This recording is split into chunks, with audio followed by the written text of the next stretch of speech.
लड़कवा के छोड़ के जाती है तो लड़का कैसे कहता है कि जा रे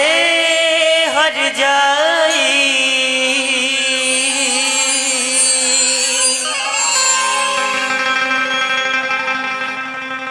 कर लिहलू तू सगाई दोसर नाम के मेहंदी रचा के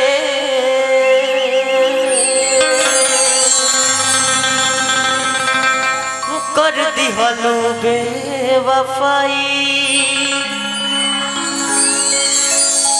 कि बिना सोचले मुँह कैसे हमसे मोड़ दिहलू कि बिना सोचले मुँह कैसे हमसे मोड़ दिहलू कि एगो एगो पगला दीवाना के दिल तोड़ दिहलू।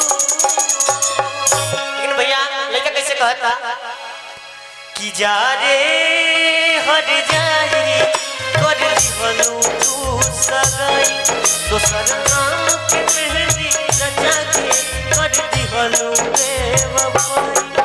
जा रे हर जाई कर दिहलू तू सगाई दोसर नाम के मेहंदी रचा के कर दिहलू बेवफाई बिना सोचले मुँह कैसे हमसे मोड़ दिहलू बिना सोचले मुँह कैसे हमसे मोड़ दिहलू एगो पगला दीवाना के तोड़ दिहलू एगो पगला दीवाना के तोड़ दिहलू।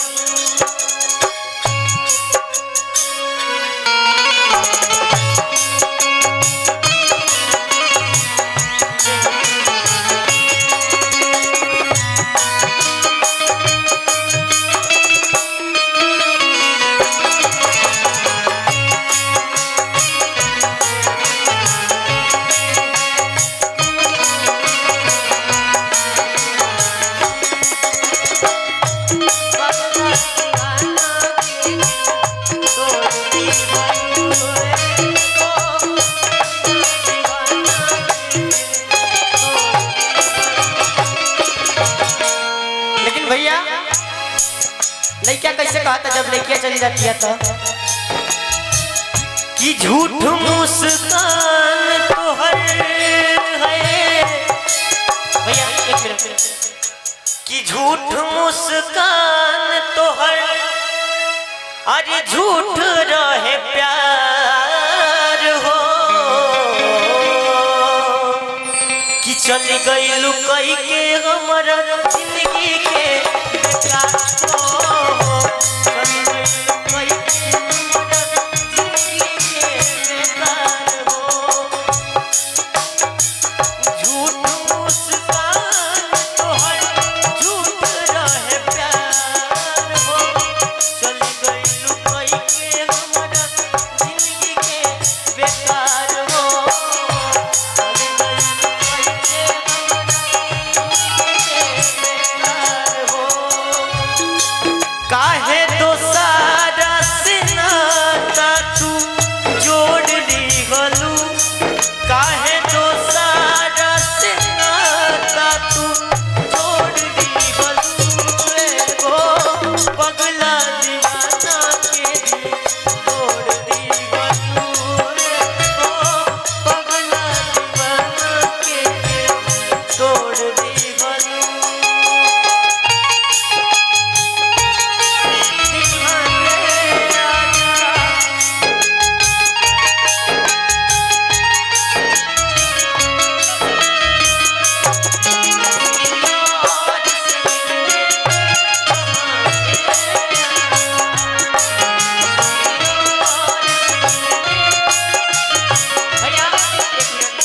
ये धुनवा के फिर से एक बरौड़ी बजा दी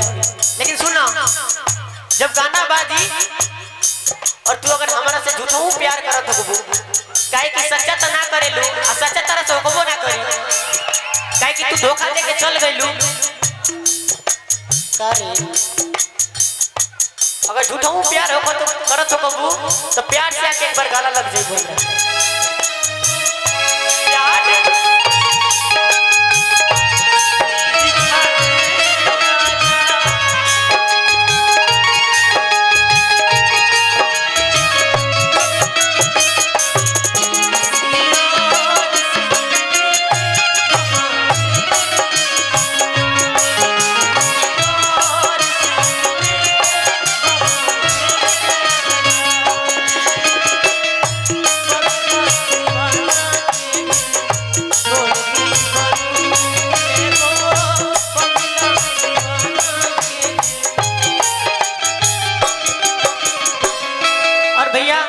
लास्ट में लड़का कैसे कहता तनी गौर से सुने लोग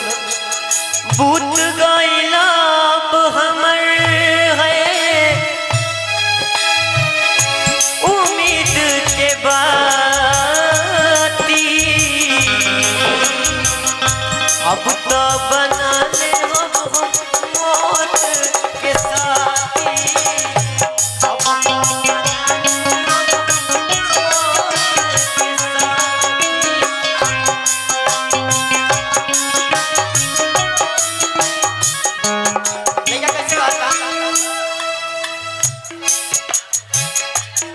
आदरणीय पुलिस भैया की तरफ से बहुत बहुत रुपए का पुरस्कार है। माता रानी आप पे सही कृपा बनी रहे कि भूत गइला हमर उम्मीद के बाती अब तो बना ले मौत के साथी अब तो बना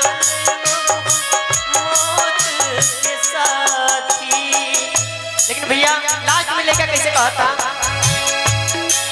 काहे मजनू बना के हमके छोड़ दी गलू काहे मजनू